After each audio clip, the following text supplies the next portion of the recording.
Hey, hey, hey, it's Michelle Talbert. When last we left our superhero, she was just getting ready to go live with Broward. Score. So Score is done. I'm Michelle Talbert. I'm the founder of Her Power Space, where we all win. And also the founder of Her Power Moves. And I'm here because we're doing these summits to summits because I also founded the No Small Business Left Behind Summit when we were dealing with the worst of the worst of the worst of COVID for our businesses. All right, so we launched the No Small Business Left Behind Summit as a way to bring together business owners to get the information, access to the finances, the resources, the people that we needed so we could ensure, hey, Dada, my dad is watching. I think it's the first time you've ever watched one of my lives. I'm going to wave at you. And so the No Small Business Left Behind was started as I thought it was going to be a one-off summit just to help people learn how to do things like crowdsource their own crowdfunding campaign for PPP, and to find other ways to get access to money, to get access to people, to get access to new markets. And we are heading into our third No Small Business Left Behind Summit, which is going to be on August 15th. But that's not why I'm here. I'm here because I made a promise that I was going to show up every Tuesday at noon to do the summit to summit. I think I'm going to call it. Last week it was behind the summit, between the summits. I think I landed on the name summit to summit, right? And what that means is that in between each monthly No Small Business Left Behind Summit, I'm doing these lives to give us additional information while we're waiting on the next summit that's going to bring us more information so that we can continue to build our businesses to ensure that we thrive, not just survive through COVID. And many of you know that from February to April, early May, over 440,000 Black-owned businesses in America shuttered. So over 40% of our businesses gone in a 3-month period. So it is serious out here. Right now, I'm on today, Ricardo. Oh my God, this is a good time for me to go live. I usually go live at noon. Where y'all been? Hey, Rico. That is my co-author. People are always like, you wrote a book on online dating? Yeah, with that guy, Ricardo Kingsbury, the actor, firefighter, homie, bestie, all of that. So the reason that I started the No Small Business Left Behind Summit to Summit lives was to bring people on to have just shorter conversations where we could go live with you and share good information. Dwight Peters of Open Phone Repair came on and talked about how he launched a phone repair company by leveraging a shared working space that was not requiring him to pay like heavy overhead so that he could really launch his business in a way that was lean. We've talked with the DJ Shelly Rockstar about being a DJ and an entrepreneur and a mom and working from home. I love you too, bestie. And working from home. And today, I just wanted to pop in because people often ask me, how the hell do I get corporate sponsorships like Fiverr, Office Depot, Score, Comerica? And I thought this would be a good time because I had the Comerica and Score Broward event today, the webinar that I just finished. So I didn't want to book a guest for today. So I thought you could just talk to me for a minute. So if you have questions, feel free. I don't know why I didn't put this on a tripod and put this on my arm instead. But at any rate, I wanted to come in just to talk a little bit about getting, hey Jahan, oh hey Jahan, to talk about getting corporate sponsorships.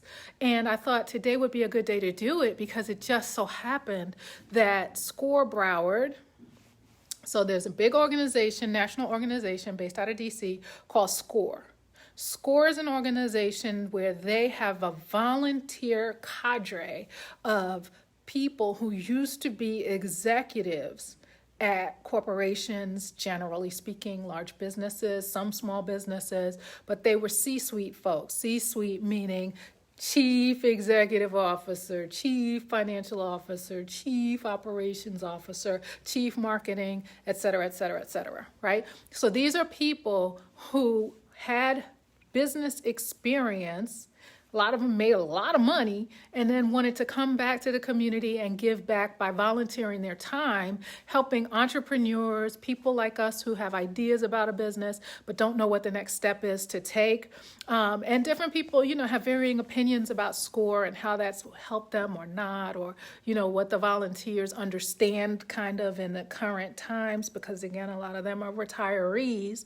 And so I met SCORE by being a vendor at a women's conference they had 2 years ago.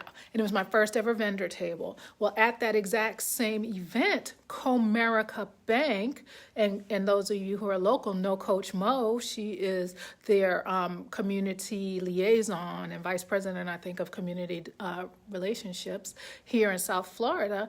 They also had a table, so we met for the first time there 2 years ago. Okay, so I was a vendor at a SCORE women's business event, and at a table across from me was Coach Mo at her Comerica table. First time I had ever met any of these people. And so when you vend, it is a very good idea not only to think about who's coming to your table as a customer, but to look around the room for possible strategic partnerships that you can make with other vendors, other people in business who can help you and who you can help. Because again, this is about creating relationship, right? So if you are a business owner and you're watching this right now, if you're watching it live, feel free to ask me any questions. We're just going to talk for like 10 minutes.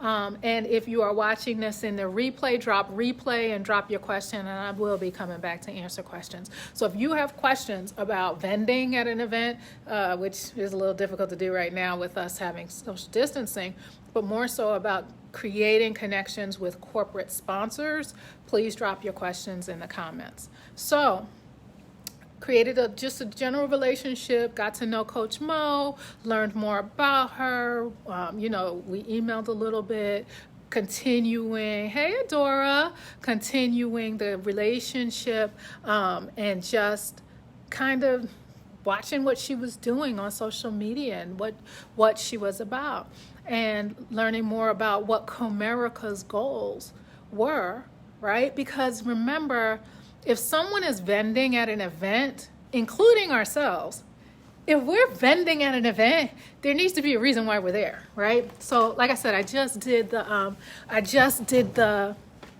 workshop for the Cultivating Community in a Time of Social Distancing. And a couple years ago, I created this worksheet called the What's in It for Me Promise Sheet. I'm gonna turn this around real quick. So yay, hey, we're in her power space. So I created this What's in It for Me worksheet, right? Because I got really tired, and you can see I've been using it since 2017. I got really tired. How many of you guys show up? How many of you show up for a webinar or a course and it's bullshit? Like, you took time away from your business, you took time away to come learn something, and all they're doing is selling you their crap, right? Or they just give you a whole bunch of testimonials about how if you buy whatever they're selling, you too will make 7 figures a week. Just buy my stuff. And you're like, I took time away from my family. I took time away from building my business to come learn something to help develop my business. And all this person is doing is sitting here selling to me, right, Adora? Exactly. And so I told myself that I would create a worksheet, my What's in It for Me worksheet, and I'll drop the link in there. It's free. It's a downloadable PDF. And on it, I write in it, what's the title? What is it that they're promising? Who is this? How much time is this going to take? And then I say, what's the promise? What's at least one promise that this person is telling me I'm going to get? Because what that does is it helps me think about what's my intention for taking this time away from my business? What's my intention for doing this? Do I need more leads? Do I need more connections? Do I need more opportunities to speak? Do I need more customers, which is usually the yes of it all, right? I need more sales. What do I need? Why am I here? And if I can't get an answer to that question, like in the first few minutes of watching it, I'm out. Deuces, right? So that's why I told you guys at the top of this, and I'll say it again now. The reason that we're going to spend these 10 or 15 minutes together is so you can think about how you can create, not just think about, but implement, create relationships with corporate sponsors for your purposes. And that's what we're getting to. So this is all about the purpose, the intention. And at the bottom of it, there's places for you to take notes. And at the bottom of it, if you go to herpowermoves.com/WIIFM worksheet, and I'll drop it, like I said, in the comments, you can download the PDF. I'll put it in the comments again.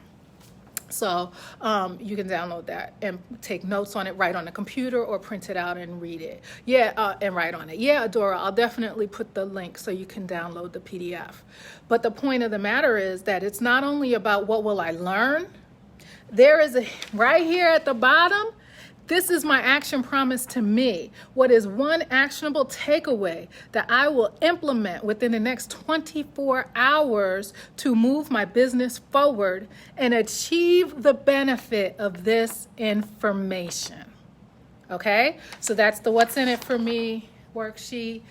It's on herpowermoves.com/WIIFM worksheet. I'm only giving it now just in case somebody needs to bounce off of the live. I totally get it, but you can check back. I will put the link in the comments. Okay. So my reason for going and doing the table at the Broward SCORE Women's Conference back in 2018, it was October, and that was 2 months after we had launched Her Power Moves Broward.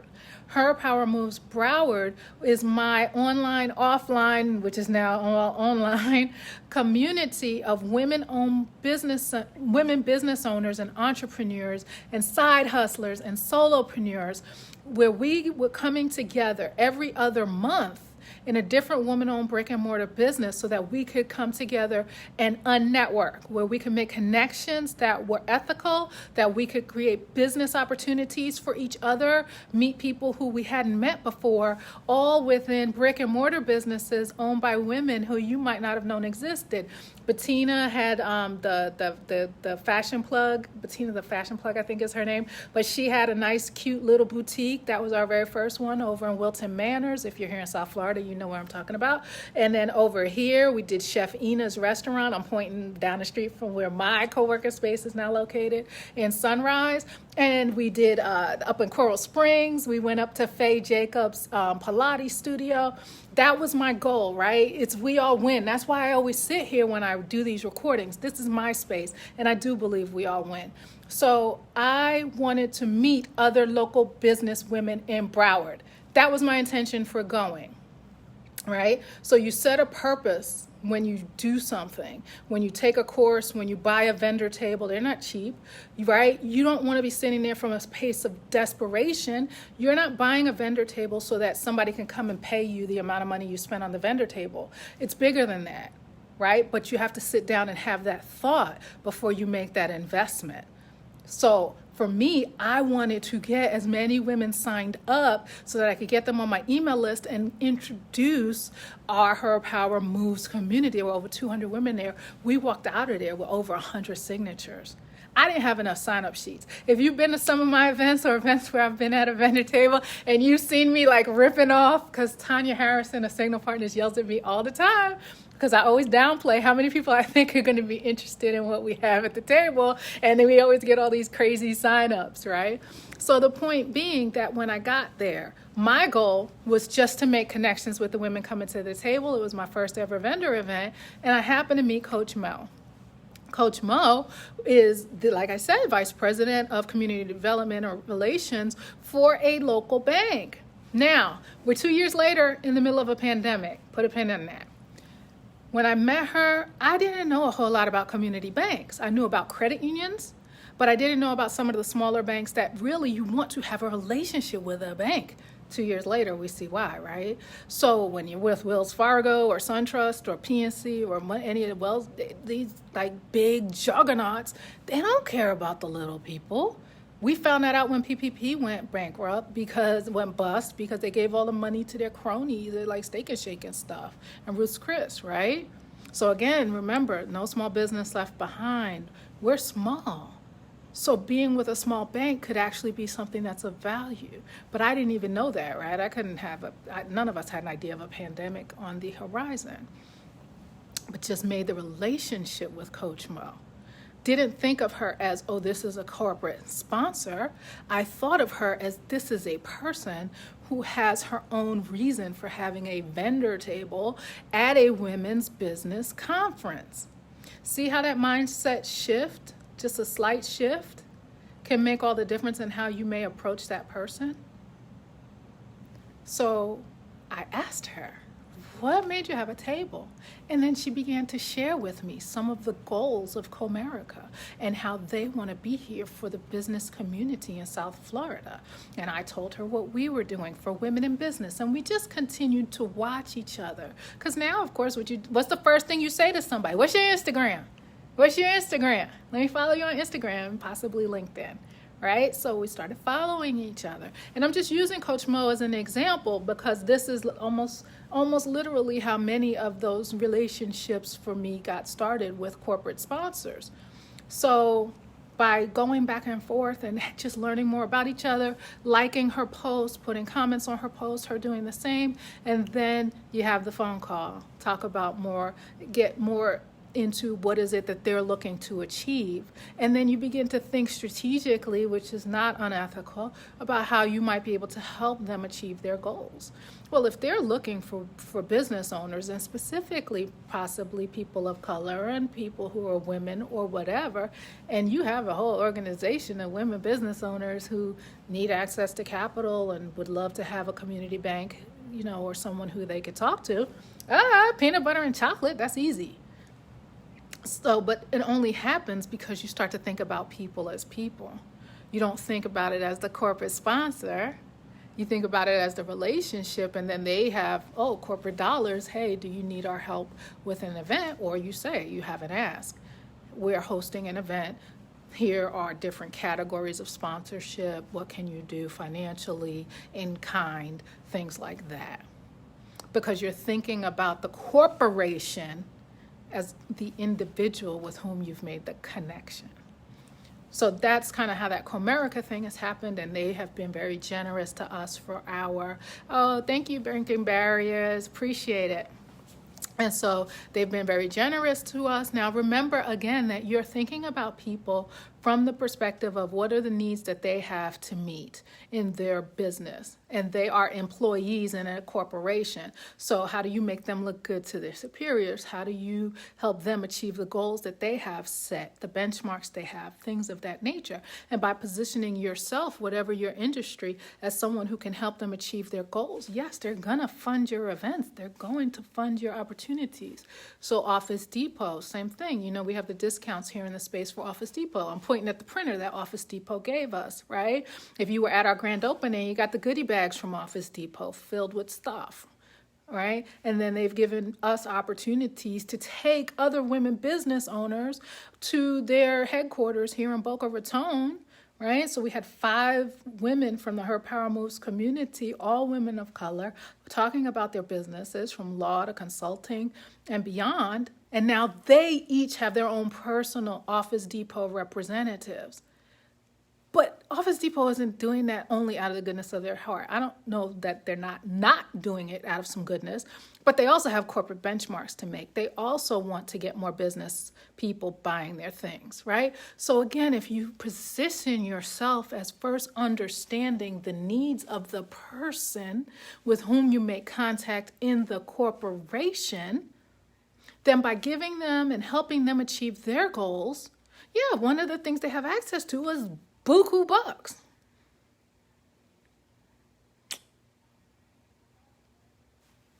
No reason you can't have access to them too. You're giving them what they need. We're all businesses. We're all different places in the journey. And I think sometimes we get bogged down to think, well, that's a multi-gajillion dollar corporation. Yeah, but it's comprised of individuals who make it run. And how about your little thousandaire or hundredaire business that you run from your coffee table or come run from co-working space like Her Power Space? has value because you have amazing people who you have access to. You have amazing ideas in your mind about how business can work and whatever they need, right? So if we can think about people at their most basic level as just beings who need things, right, that we might be able to supply, then we don't look at it as this is a David and Goliath kind of situation. We're all just people on this journey. Hey, Nicole. Right? So any questions you have for me specifically as you think about how you'd like to approach some corporations? Are there ways that I could help you strategically think about how to get to someone in a corporation, right? So let me think. Fiverr. Okay, Fiverr's a good example of this. So you guys know we have or you might not know. Who knows what you know? I don't know. I talk so much on social media. You might see it, you might not. So we have a relationship with Fiverr. Fiverr is one of our sponsors. So Comerica, Fiverr, Office Depot, and whoever I might be forgetting. But at any rate, so Fiverr, the Fiverr situation. Okay, this is going to be a little bit of a situation where don't do as I did, just do as I say. So what I did was about 2-3 years ago, if you're from the South Florida area and you know that I'm kind of Broward centric, I've been in South Florida for 5 years, originally from New York, lived in DC. Now I've been in South Florida for 5 years, but I absolutely love Broward County. I love being here. I created Her Power Moves Broward as an answer to why are we always going to Dade to do business events when we all live in Broward, all being the people who I was running into? Dade has a very vibrant business community, tech scene, loads of resources there. Palm Beach has opportunities and an ecosystem up there for business owners. But it felt like we were missing in Broward. Anybody else feel like that about Broward? Like we felt like we were like, where's our business community? Where's our business community? We have a great BOB group that you can make connections with, right? But this was years ago, 5 years ago. So a couple years ago, there was a Fiverr event in Dade. They started having these local events. Fiverr, if you're not familiar with it, is a gig economy platform where if you have a job to do, you can get something like a graphic design, a logo, a book cover, all kinds of help online from people for as little as $5. Right? So that's the whole premise of Fiverr. So Fiverr is huge. It's an international, millions of folks use it. It's a big company, right? So they started doing these local events where they would partner with local businesses, and they started doing things in Dade. So they were down in Miami-Dade, and they were, hey girl, hey, I'm off the webinar now. Okay. Yeah, say hi, there's Patricia. We're live on Facebook.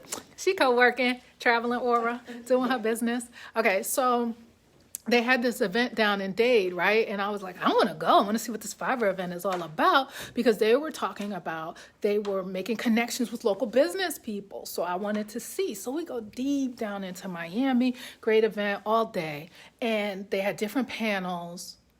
I want to say that with all the panels that they had, there were no Black people. It was really bizarre to me. There were no Black people on the panels.